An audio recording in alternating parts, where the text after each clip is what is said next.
Good morning, ladies and gentlemen.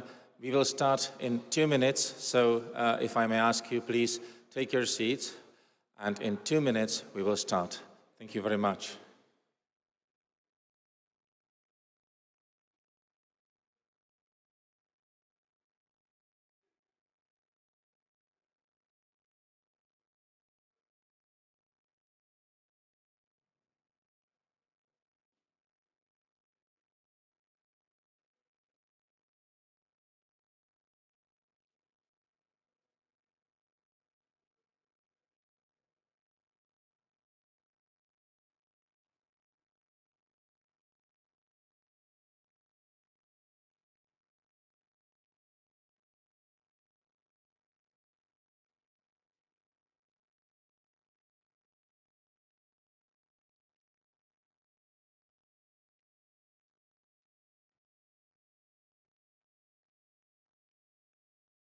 One, 58, 59, and 2.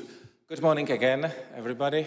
Let us start the Eastern Partnership Business Forum in this Congress Center of Prague. I warmly welcome all of you. My name is Martina Pospíšila, and I will lead you through this morning session. I have a few announcements to make at the beginning of this meeting. Some of them are housekeeping, I would say. Please switch off or mute your mobile phones so that you do not disturb speakers and others. Then for Wi-Fi, which is available, you will find here and there logos and passwords, so you can use it. The Wi-Fi is provided. And one announcement you already noticed maybe is that there is a micro fair of companies in the sector of smart cities and everything which is smart today in front of this hall, and you are free to come, see and discuss with the companies present their products, their technologies, and maybe find the use of it. Now, I have a few announcements of not very much pleasant nature, but I have to make them anyhow. I have to apologize the presence of our Prime Minister, Mr. Fiala, who was unfortunately held by other duties and most probably will not join us this morning. I have to apologize again, Vice Prime Minister and Minister of Economy of Ukraine, who was supposed to be with us through the video connection, but unfortunately, due to another bombing of Kiev this morning by unmanned vehicles, unmanned drones, she will not be with us, but her deputy, Mr. Kachka, will join the Deputy Ministers panel later in the morning, so we will have video bridge from Kiev, but not Vice Prime Minister Sviridjenko. Another apology comes from European Investment Bank. We have representative of European Investment Bank with us, and you will hear their opinions. But unfortunately, Madam Teresa Červinská was hit by COVID, which is still among us and still causing us troubles, and could not join us in Prague today. And I think that's all for the beginning. Those housekeeping, as I said, and let me start the session by giving the floor to our host and my boss, Minister of Industry and Trade of the Czech Republic, Mr. Josef Síkela. Mr. Minister, the floor is yours.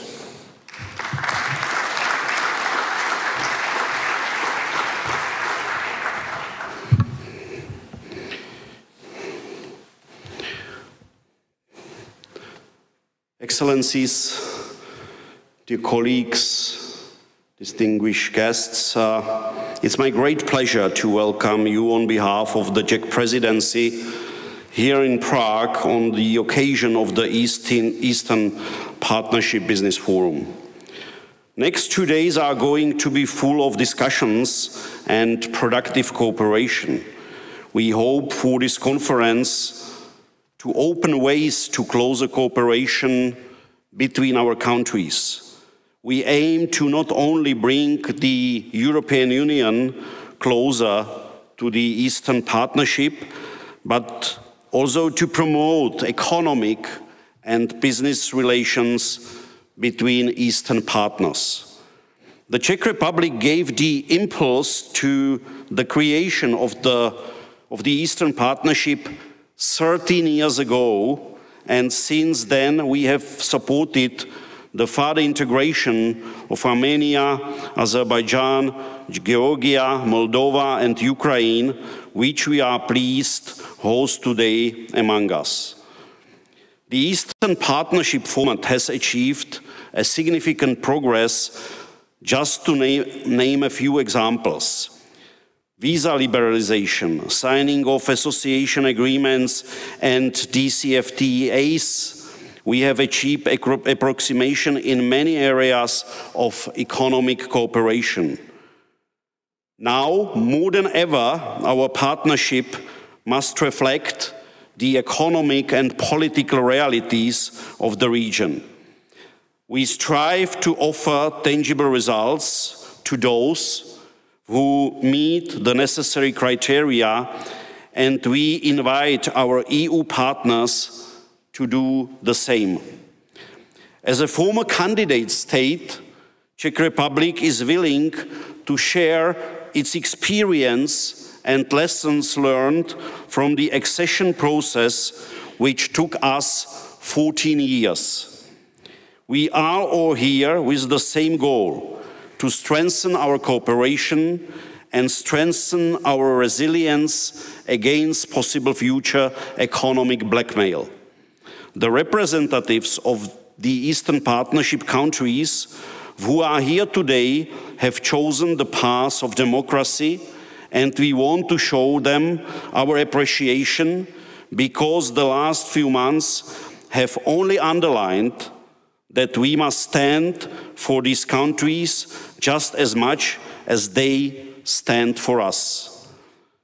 One of the ways to deepen our cooperation is to engage our business communities. Today, you will hear and see many successful examples from the countries represented here, as well as from Czechia.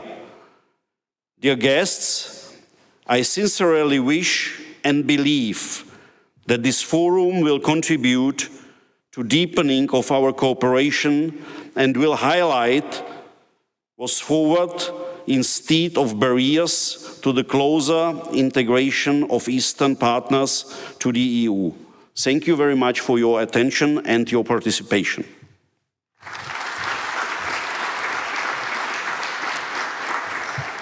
Thank you very much, Mr. Minister.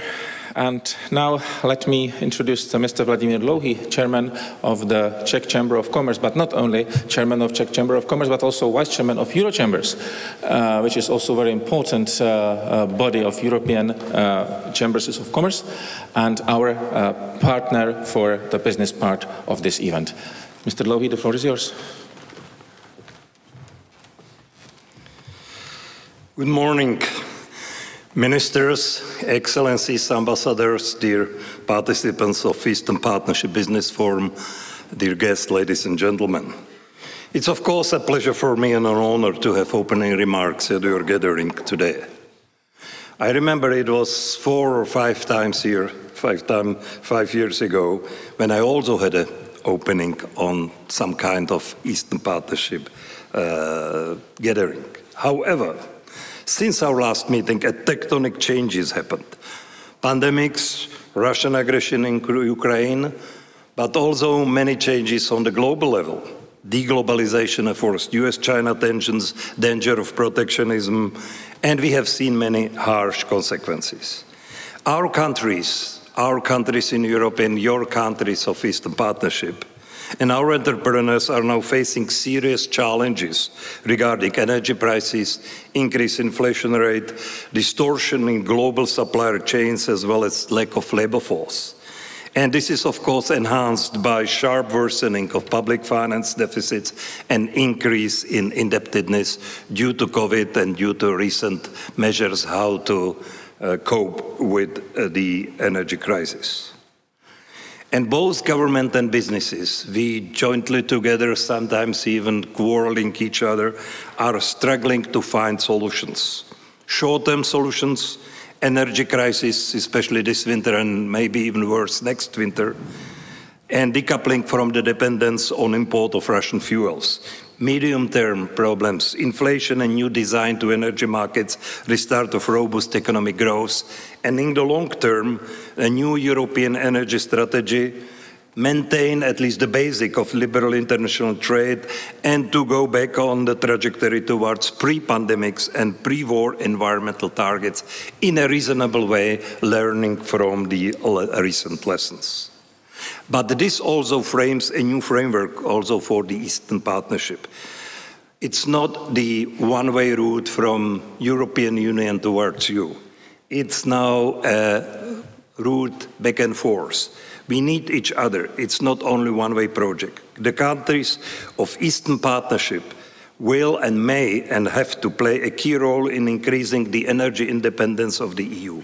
They will continue to be an important partner for the EU in the field of investment, connectivity and modernization of economy, including digital transformation. We have simply to deepen and widen economic and trade cooperation between Eastern partners and the Union.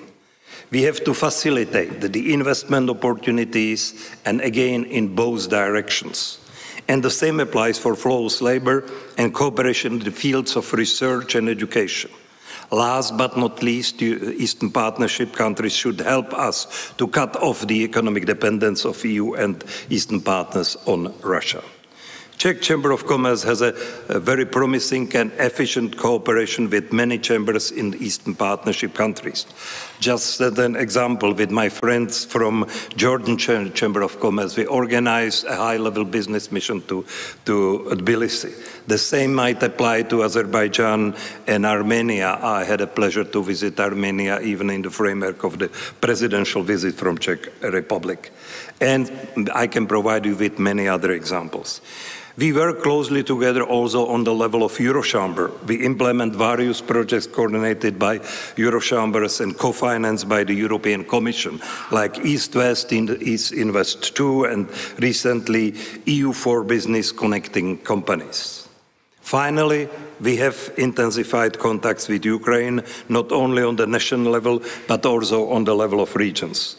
Together with Ukraine Chamber of Commerce and Industry, we organized in May an online conference in order to encourage Ukraine and Czech regional chambers to discuss opportunities and concrete proposals for cooperation. How to help Ukraine in a recent, very difficult period, but also having in mind the post-war reconstruction of the Ukraine economy.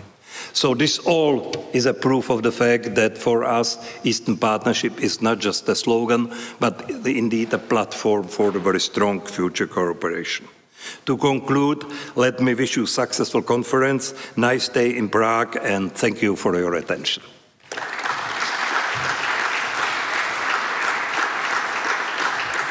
Thank you very much, Mr. Dlouhý. And now let me invite the representative of the Commission, our co-organizer, who represents not only DG NEAR, but the Commission as such. So let me invite Mr. Lawrence Meredith, Director of Department of Neighborhood East, to give us a keynote speech. Lawrence, the floor is yours.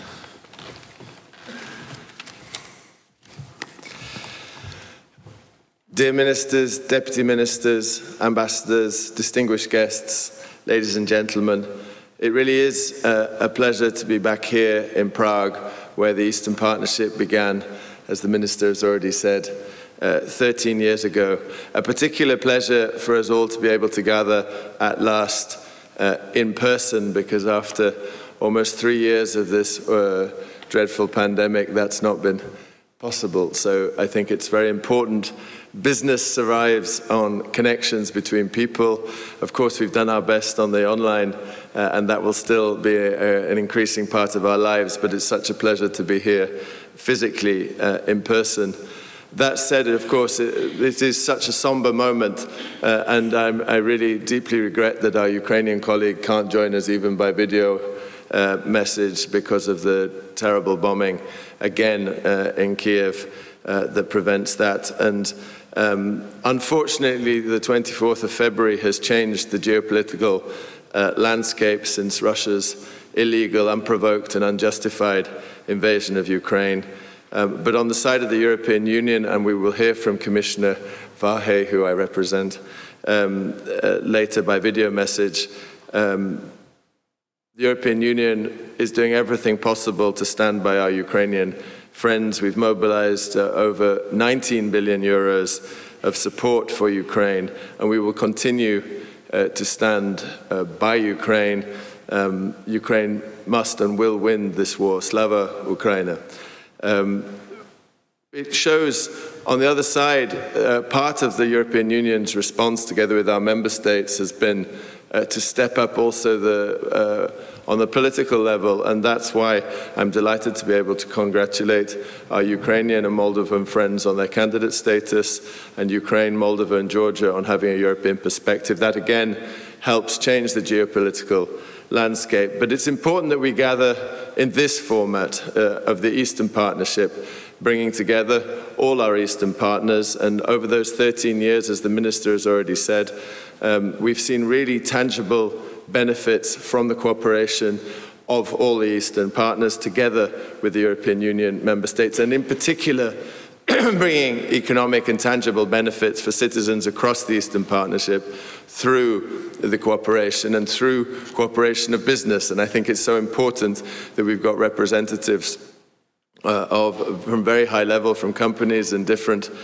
business interests, chambers of commerce, all the way across both the Eastern Partnership and the European Union. We do face many common challenges, and it's not just following the Russian invasion, but it's also recovering from the COVID pandemic. And that's why at the Eastern Partnership Summit, we set ourselves 3 objectives. The first is recovery.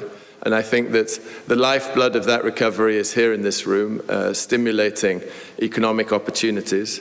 Secondly is resilience, and I think when we came up with the theme, we had no idea how existential that was going to become, but we will put everything there to support that, but also reforms. And I think we can all agree that to have a successful trade and investment climate, we need to have meaningful reforms in the areas of rule of law, public administration reform to support that investment climate.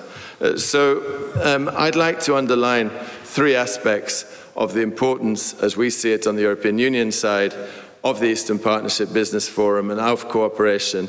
And the first and strongest point from our side is the work that Commissioner Várhelyi will talk about in a moment on the economic and investment plan, where on the side of the European Union, we're ready to invest over 2.3 billion euros over the coming years to leverage 17 billion euros across the region. And we want to do that in an innovative way, in partnership with international financial institutions, and above all, in partnership with our member states as a Team Europe, as President von der Leyen has said. And I think that's the EU acting together for the benefit of people all the way across the Eastern Partnership, creating new economic opportunities. And that's why I'm so pleased to see so many representatives of companies here in this room and online. And we really want to work together to get the maximum opportunity out of the economic investment plan. And let me start by talking about the small and medium-sized enterprises. That's very much the lifeblood of the European Union's economy, and increasingly that's also the case in the Eastern Partnership countries. And we've already supported nearly 80,000 small and medium-sized enterprises across the region, of which nearly 20,000 have received loans to help upgrade production processes or expand their activity. And we believe that the small and medium-sized enterprises can really be the backbone of the Eastern Partnership economy going forward. And that's why we've seen, honestly, a spectacular increase in trade despite the global challenges. Despite the pandemic, over the past 5 years, the European Union's trade in goods with Eastern partners has increased by almost 70%. Secondly, let's talk about energy. Such a major challenge, as the Minister said, with rising prices. And it's all the more important that we work together on energy connectivity and on energy infrastructure and ultimately on energy security, both for our Eastern partners and for the European Union. We believe that this economic and investment plan is the roadmap to help diversify energy sources, to set out our ambition in terms of renewable power, energy efficiency, and strengthening energy interconnections across the region.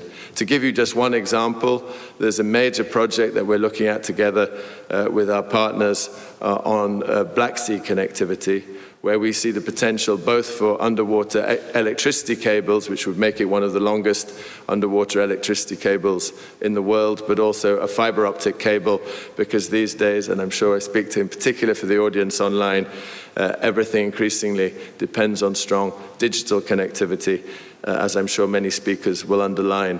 And we see so much potential across the three countries of the Caucasus to step up energy production on hydro, on solar, on wind, and that potential to increase can only be enhanced if we can actually make a physical connection between the Caucasus and the European Union through an underwater cable. And we believe that this will really strengthen the rollout of the green transition. We'll be part of this Build Back Better vision, where we will need a more green, a more digital, and a more inclusive transition. Thirdly, in the current geopolitical context, the need for resilient and sustainable connectivity has come into sharp focus. And in that context, across the Eastern Partnership region, it's also about the physical connectivity and the trans-European transport networks and developing the necessary infrastructure for road and in particular for rail in our climate-friendly transport and water transport. This will really help better connect the peoples across the Eastern Partnership and enhance mobility and travel within the region. We heard already how important visa liberalization and visa facilitation has been for bringing tangible benefits to the citizens of the Eastern Partnership. And to get maximum benefit from that, we of course need to further strengthen the physical connections. And you know, we see that all the more important when we see the threats to food security and the importance of the resilience of supply chains around the world. And the blockade of Ukrainian ports is not only a European but a global problem with, as the Minister has said, food prices rising drastically around the globe.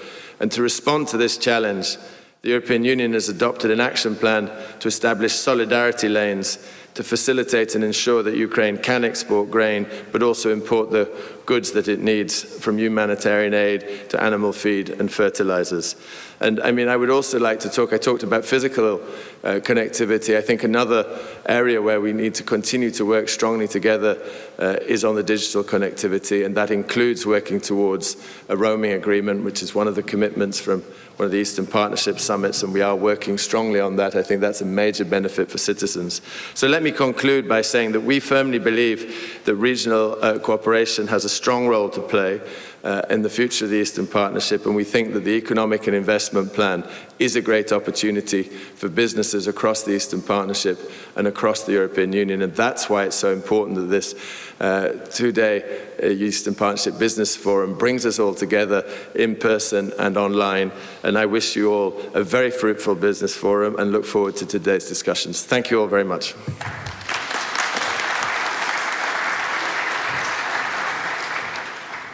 Thank you very much, Lawrence. And now, as you just heard the role of member states, I'm particularly happy and honored to invite another special guest of today's morning.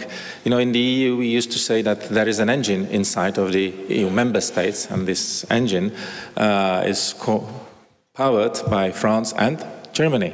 And today we have with us Vice Chancellor and Federal Minister of Germany for Economic Affairs and Climate Action, Mr. Robert Habeck. Mr. Minister and Vice Chancellor, the floor is yours.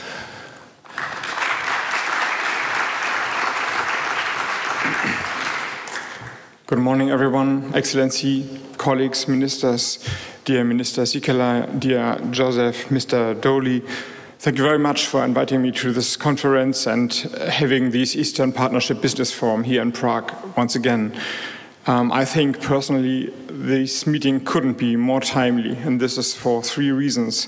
First of all, I really personally like to thank the Czech Republic for their leadership in these difficult times. You're doing a tremendous job. You're, as we heard before, not the biggest country in Europe, but what you are doing to hold Europe together and to enlarge the cooperation is really tremendous. And I would like to include Mr. Sikela and Joseph personally for everything you're doing on the agenda we are working on. Thank you very much. This is true leadership you're showing in these difficult times. Second, I would like to stress out that the political importance of this meeting, I would say the Eastern Partnership, couldn't be overestimated. I really would say that these times are showing that the future of Europe and not the EU, Europe as a region, is decided in the corridor of the Baltic states down to Azerbaijan, Armenia, and Georgia. This is the region where all the tensions are, and this is the region where the conflicts are to be decided. And this means also that if Putin's Russia succeeds in Ukraine, this will definitely destabilize the whole region. So it's a threat for the region, and the conference is really hitting the point because we know, if we read and hear the speeches of Vladimir Putin, that he knows exactly that the basis for a stable region is economics. It is outspoken. His plan is high inflation and high energy prices. So we know exactly what is happening. It's not just coming out of the blue air, but because this is a plan. And a plan we have to counteract. And this is why this business forum is in the heart of the conflict.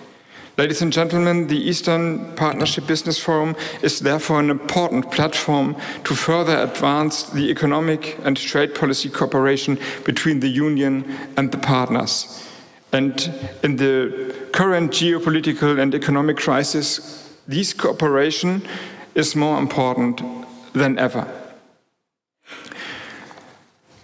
Maybe it is also just a small coincidence, but it shows an invisible line over the past decades that this conference is hosted in Prague today. The ongoing conflict started not on February the 24th, but actually in 2014, when the question of whether Ukraine should conclude an association and trade agreement with the EU brought countries' people out onto the streets in support of such an agreement. And these longing for freedom happened once again in a lot of your countries, also a little bit in Germany as well, in 1989, but in Prague, 1969, with the Prague Spring. Now we're gathering here again in this conference in the tradition of the longing for freedom of so many people in your countries and in Czech Republic as well.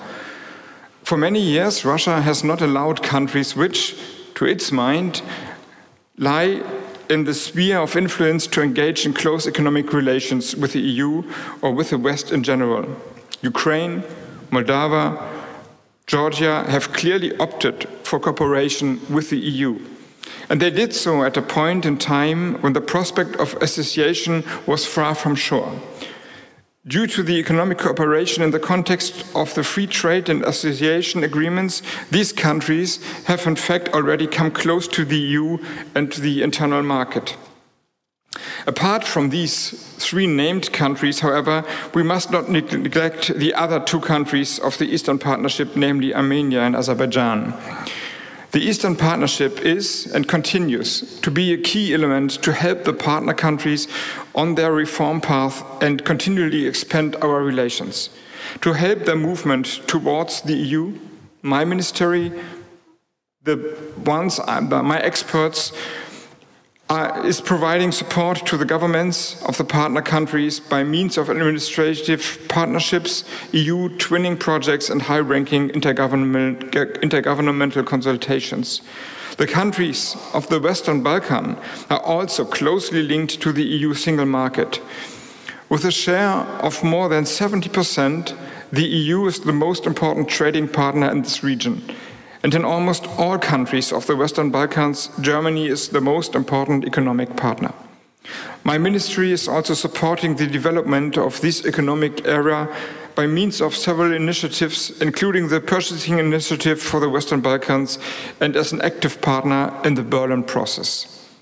In particular, the continuation of the Berlin process sends out an important signal to the region and gives an additional boost to the prospect of association. All of these initiatives help the countries of the Western Balkans to move towards the EU. They challenge and support them to meet the criteria and standards of the EU and finally become ready to join. Ladies and gentlemen, European governments are currently facing high inflation rates, looming recessions and structural transformations, also we in Germany. This is why, more than ever, we need friends and partners, including Czech Republic and the countries of the Eastern Partnership of the Western Balkans, with whom we share the same values and convictions. Only by working together we can successfully master these challenges. And with a critical note, I would like to add that the EU still tends to look to the West and not enough to the East. And I also personally would like to add that we, Germany, can learn from your countries and from the engagement the Czech Republic is showing.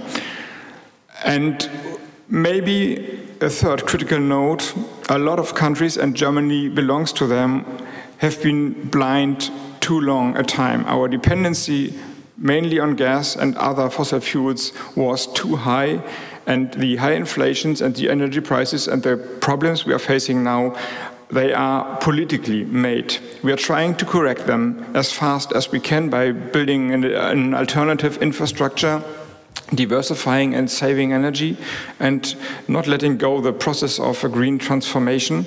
But of course, problems they are.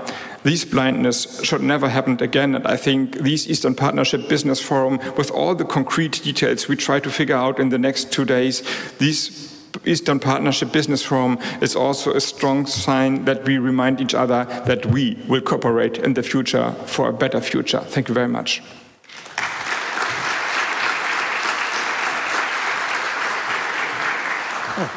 Thank you very much, and especially for your very kind words at the outset of your speech and for thought-provoking conclusion of your speech. Thank you, Mr. Habeck. And now I will ask for the video message by the Commissioner for Neighbourhood and Enlargement, Mr. Varhelyi. Dear Prime Minister, dear Ministers, ladies and gentlemen, I'm pleased to address this Eastern Partnership Business Forum and would like to thank the Czech government for organizing this important event. This business forum takes place at a difficult time in European history. Russia's war of aggression is taking a toll on Ukraine and its people, but also on our societies and economies across the continent. The steep rise in energy prices, the disruption of supply chains, the breakdown of trade relations, and the rising inflation is a real challenge for our economies and for our citizens.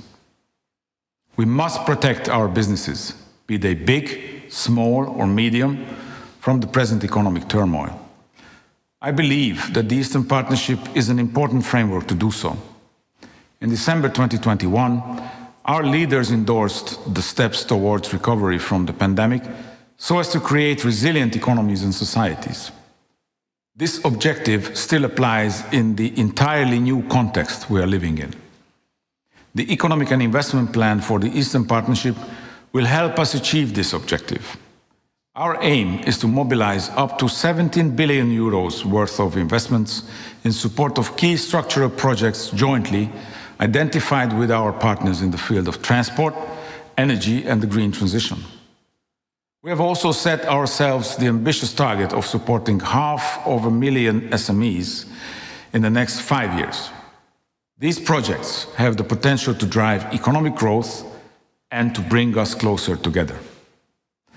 To date, our Economic and Investment Plan has already mobilized 2.5 billion euros worth of investment across the Eastern Partnership region. When it comes to supporting SMEs and the private sector in general, we have already mobilized more than 1 billion euros in credit lines or business advisory services to help our SMEs. The EU for Business Activity report that will be presented to you later on shows that last year alone, more than 78,000 SMEs have benefited from EU support. Let me assure you that we are determined to advance and implement the Economic and Investment Plan together with partner countries to make our societies more resilient, more integrated, and more prosperous. If we are to come out stronger from the war and the ongoing economic crisis, we will need to maintain this momentum in the coming months and years. The discussions today will be an opportunity for us to come up with more solutions to the current challenges. I wish you fruitful exchanges and a successful business forum. Thank you.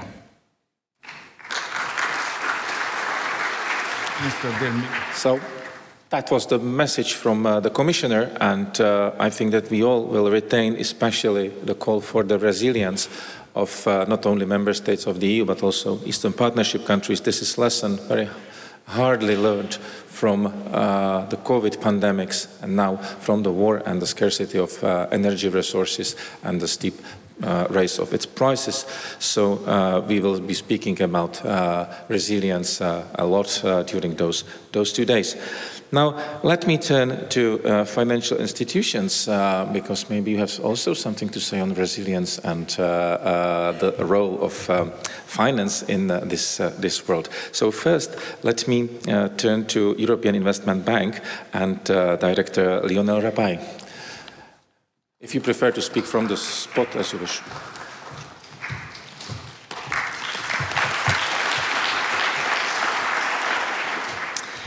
Excellencies, dear colleagues, ladies and gentlemen, good morning. So thank you very much for inviting the European Investment Bank to this business forum and for giving us this opportunity to underline our commitment to the Eastern Partnership.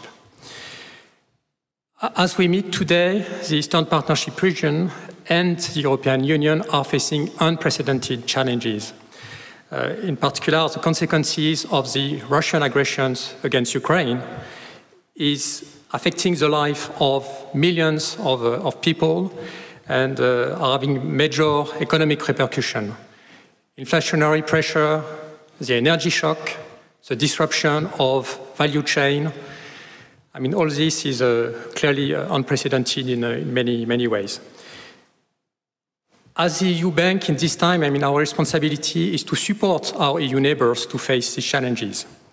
And as we did during the COVID pandemic, we tried to mobilize all possible means to enable the economic activities, to enable the societies to be resilient. So to this end, together with our Ukrainian partners, with the European Commission,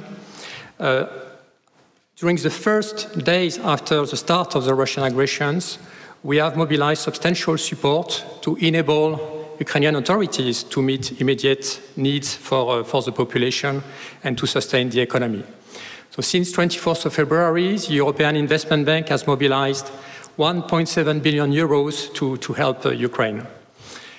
And we are now already framing, advancing recovery options to enable Ukraine to reconstruct infrastructure where possible, to enable the economy to rebound. And of course, as a candidate country, for us as the EU Bank, we will support Ukraine on its path to the EU during the war, after the war, all the way to the EU and then as a member state. We are also accelerating our support for Moldova in its accession process. They are preparing a number of projects. And we will continue supporting Georgia on its European perspective, and of course support prosperity in Armenia and Azerbaijan. Since the launch of the Eastern Partnership here in Prague in 2009, the European Investment Bank has mobilized 11 billion euros of financing for investment projects in the public sector and in the private sector. And the message I would like to convey this morning is that despite short-term challenges, despite tightening financing conditions, it is crucial to continue supporting investment. Investments are key to to support the resilience of economies and societies in the region, and of course to tackle at the same time long-term challenges and in particular climate change. So investing in new transport links, notably on the extended TEN-T network, investing in the diversification of energy or reducing energy demand, investing in the digital transformation of economies and administrations, investing in education for the younger population to support the growth of the region. So for all these reasons, I mean, we want, as EIB, to support Eastern Partnership countries and, of course, the businesses to have access to finance. Together with the European Commission, with our peer international financing institutions, with member states, we are in constant dialogues with governments, business communities, to understand what are the most significant investment gaps, what are the market failures that we need to address. And our roadmap of intervention is very much enshrined in the Eastern Partnership priorities, and more particularly in the economic and investment plan mentioned by colleagues from the European Commission and Commissioner Varela.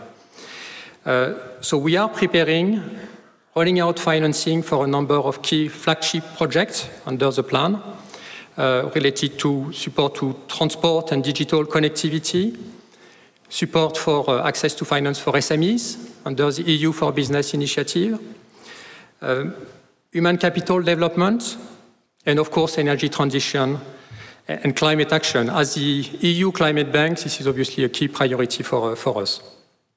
So we will have the opportunity during the sessions of the Business Forum to present a number of these initiatives and already some achievements. I want to underline here the strong commitment of the European Investment Bank to the Eastern Partnership region. So we are really determined to accompany our like-minded Eastern partners to address key challenges the region is facing now, and of course the longer-term ones. And we will continue, of course, advancing and promoting a stronger partnership. So I would like to thank the Czech Presidency and the European Commission for organizing this business forum, and I wish you all very fruitful exchange during these 2 days. Thank you very much.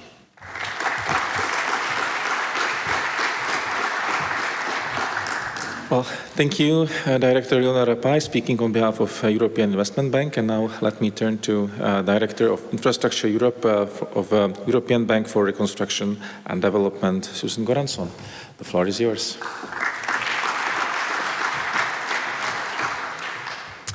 Thank you very much. It's a real honor to be here.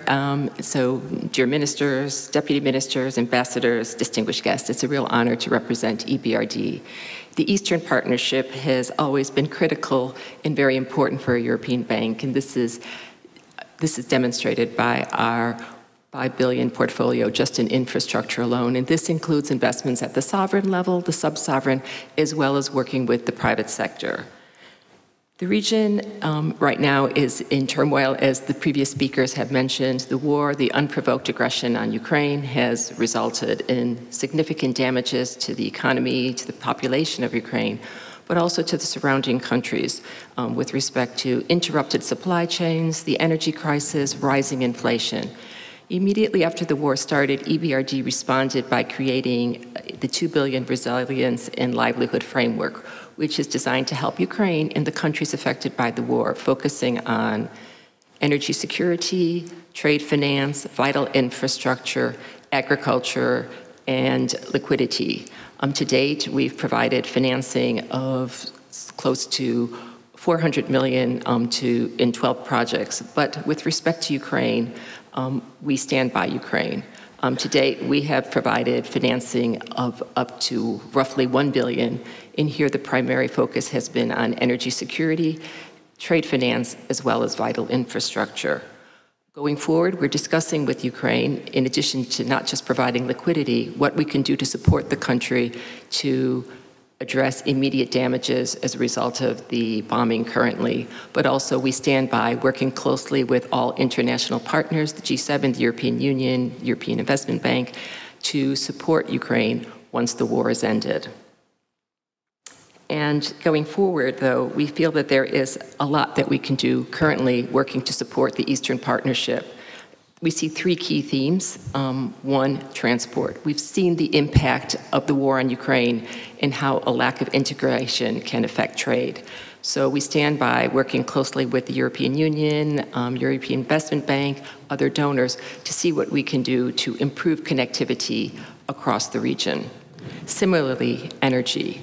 The war and the dependence on gas has demonstrated the need to look at alternative fuels. EBRD has a very strong role working with our countries of operation to establish energy auctions and to promote the private sector in the delivery of renewable options. And so this is an area also where we feel there is a huge role for EBRD to play. And finally, the municipal sector. This has always been a key sector for us. Clearly, digitalization is very important. Cybersecurity is essential. But also, we believe there's a strong role to support cities in the greening of their economies and to ensure that cities can help reduce greenhouse gas emissions because 3/4 of greenhouse gas emissions are emitted in cities. So we have a strong program under EBRD Green Cities to work with cities to address energy efficiency, water, wastewater, all challenges, environmental as well as challenges there for climate adaptation. Going forward, we believe that the aims, as mentioned by the previous speakers, will continue to be resilience, connectivity, sustainability, and green. We're confident that building on our track record of investments, as well as our policy dialogue and technical cooperation, we'll continue to work hand in hand with the various partners, the governments, as well as the private sector in the region to improve the investment climate. We're fast, we're flexible, and we feel that working together, we can provide much needed crisis and recovery response to build back better and to support the infrastructure and the future of this region with the end goal of promoting economic opportunities for everyone. Thank you very much.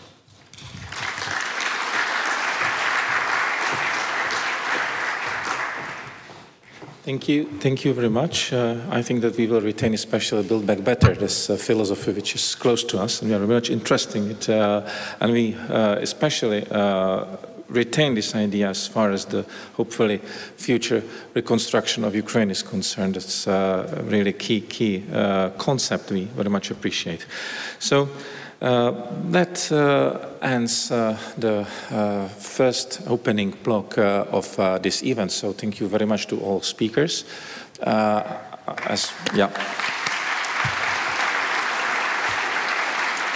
As we know that Minister Sikela and Minister Hamek will have to leave us soon because there is another event running in parallel, but they will be joining us maybe later in the day. So thank you especially for being here with us. But please stay in your places, remain seating because we continue. And I would like to fill those two empty chairs and invite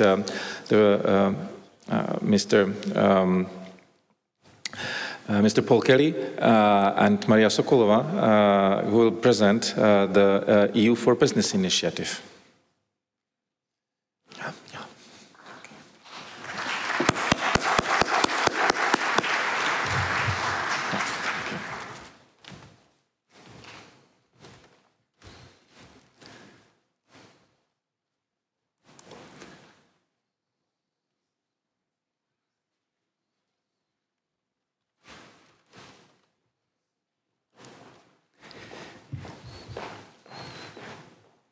Ladies and gentlemen, good morning. It's a real pleasure for me to be here today to talk to you about the EU for Business initiative.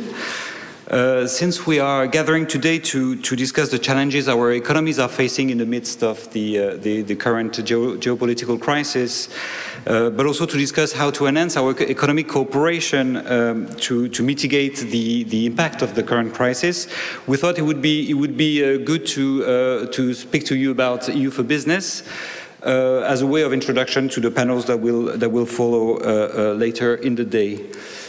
So, what is EU for Business? Basically, it's an umbrella initiative that encompasses all EU support to small and medium enterprises in the Eastern Partnership. So we are covering 5 countries: Armenia, Azerbaijan, Georgia, Moldova, and Ukraine.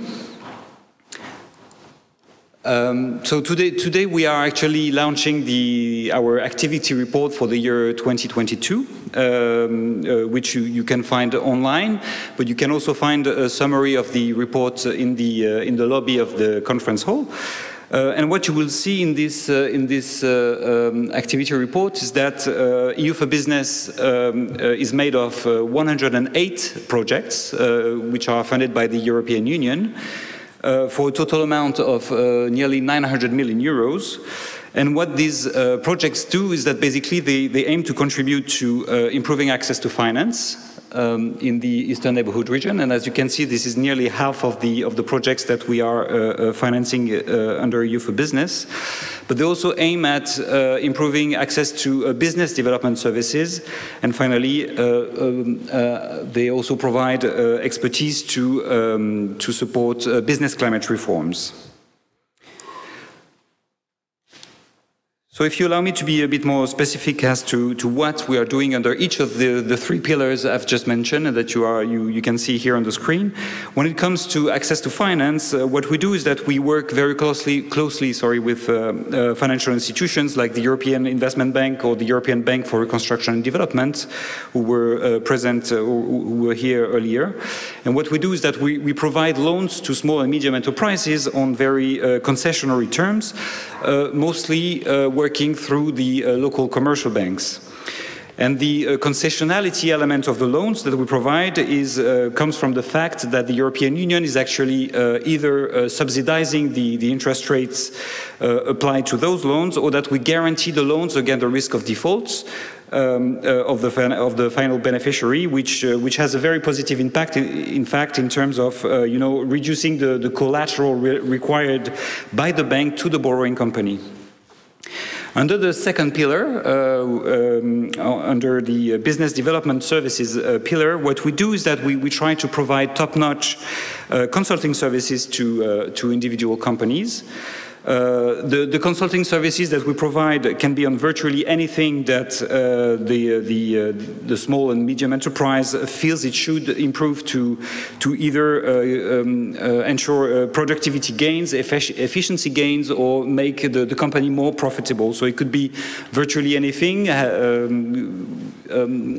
from devising a new marketing strategy to improving human resource management to improving the production processes to be able to export to the European Union, for instance.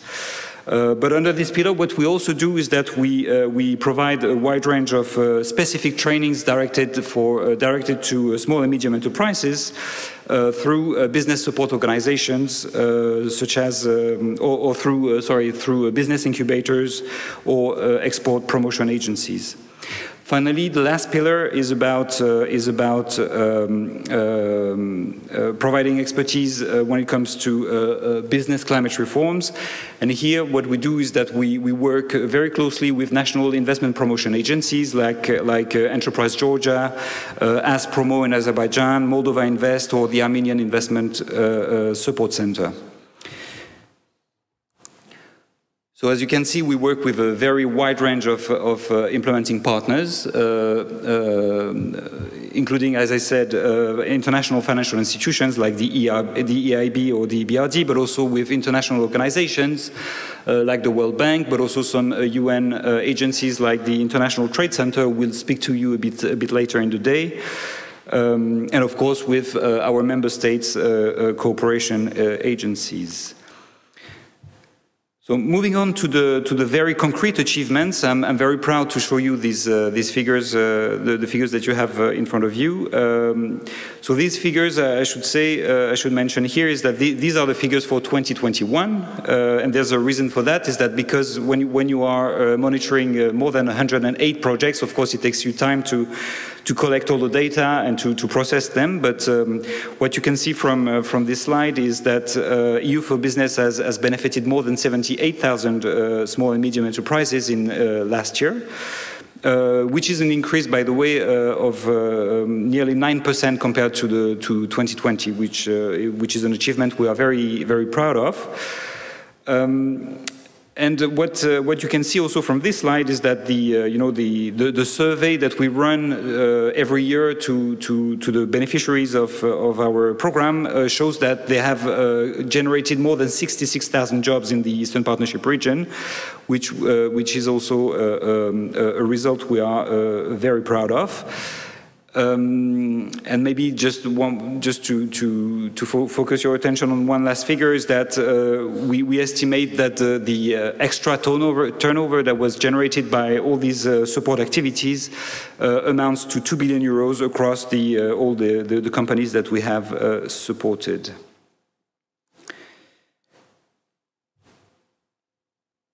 So here, this slide gives you an overview of what we consider key impacts of the EU for Business initiative. I think an important element worth emphasizing here is that EU for Business has managed to reach out in only 1 year, and by the way, it's only 1 year, has managed to reach out to more than 9% of the total estimated number of SMEs in the Eastern Partnership. We're talking about 780,000 SMEs currently in existence in the region. So EU for Business has a very wide range. Which allows us to reach out to a very large number of companies. You can also see that all the SMEs that were supported by EU for Business managed to increase their activity by 42.4% on average, compared to those companies in the same sector, in the same region, who didn't benefit from the initiative, which is, of course, very positive and an achievement that we are very proud of. Let me come back to maybe mention one last figure here on the slides, which is an information that would interest very much our member states, because you know that EU for Business is funded under the EU budget, therefore by our member states, and we have made a quick calculation, and we estimate that for every 2,800 euros that is spent under EU for Business, we managed to create one job in the region, which I think is a fairly good value for money. Looking into the details of our achievement under each pillar, maybe I will start with the access to finance. As you can see here, we have EU for Business has allowed to sponsor, to provide concessional loans to nearly 18,000 SMEs across the region.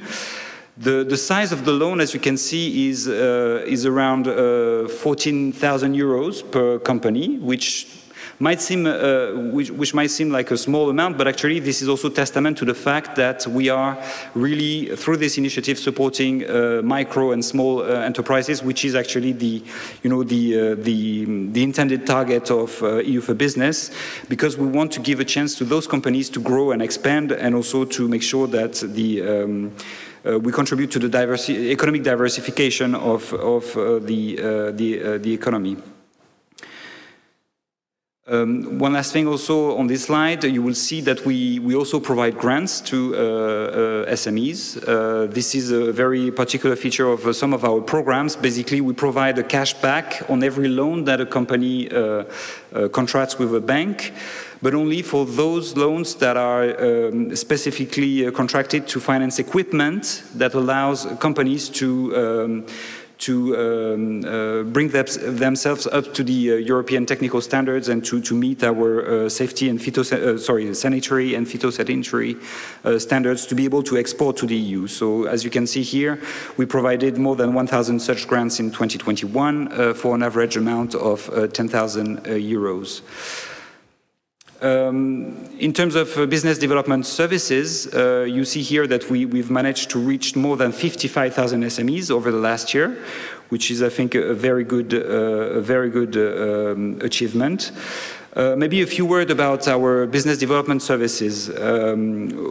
Basically, what we provide is a heavily subsidized business consulting services, because the European Union is actually covering between 50 to 75% of the cost of the consulting service. We insist that the beneficiary companies do contribute financially to the cost of the consulting service, because we want to ensure ownership, but we also need to make sure that whenever a consultant comes to the company, it is granted all the time and the means necessary for him to perform a good job, let's say. Maybe also on this specific slide, there's one thing I would like to highlight, is that business development services are sometimes more important than access to finance, actually, in reality, because they can generate huge efficiency and productivity gains. And these gains have a huge impact on the profitability of the company, and sometimes it's even more efficient than access to finance and being able to get a loan even on concessional terms from the bank. So I will skip this to go a bit more quickly. These are examples of companies that have benefited from our business development services. This is Tetiana. It's a farming enterprise based in Ukraine. They produce goat cheese. And they were able to get support from a French dairy expert to improve the quality of their cheese. And now the cheese is actually marketed in supermarkets in Ukraine under the brand Zinka, which apparently is fairly famous. So this is one company. The second one is in Georgia. You see, this is the case of nuts.ge, which is a hazelnut producing company in Georgia. And here they received some support from one of the projects we have managed by the EBRD, to actually ensure that the production meets European sanitary and phytosanitary standards for the company to be able to export to the European Union. This is almost the last slide.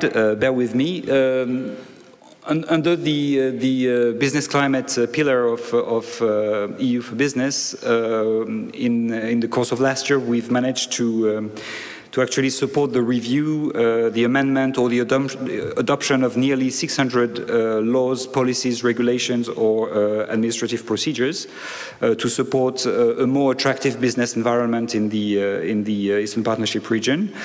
I think it's important to emphasize the fact that whenever we encourage the exchange of experience or the exchange of knowledge between the European Union and our partners in the Eastern Partnership, we try to make sure that any new piece of legislation that comes out that is proposed actually is the result of a public-private dialogue. And we make sure that we're encouraging policymakers, lawmakers to talk to private sector representatives to propose meaningful and relevant pieces of legislation. I will skip that one. And then this is my last slide. I would very much encourage you to check our EU for Business website. There you will find a lot of information about our activities in each of the 5 Eastern Partnership countries. But more importantly, you will also find information on whom to contact in your countries to help SMEs access finance or access business development services. And I think this is, of course, very interesting for all of you. Well, this is it. Thank you very much for your attention, and I wish you all a great day. Thanks. Sorry for renaming you. Apologies to Gérald Audaz, who I rename by name of another of incoming or forthcoming speakers. So sorry for that again. So that was the presentation of EU for Business initiative from the DG NEAR. Now we are slightly ahead of schedule, but only a few minutes. So I will make a stop here for a coffee break.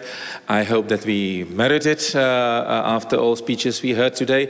So again, I would like to draw your attention to the mini business forum or mini fair on smart cities. This is project part of initiative called City for the Future, which is run together by the Minister of Industry and Trade and our agency, Czech Trade. It's very interesting, and not only coffee, but also those exhibits are at your disposal.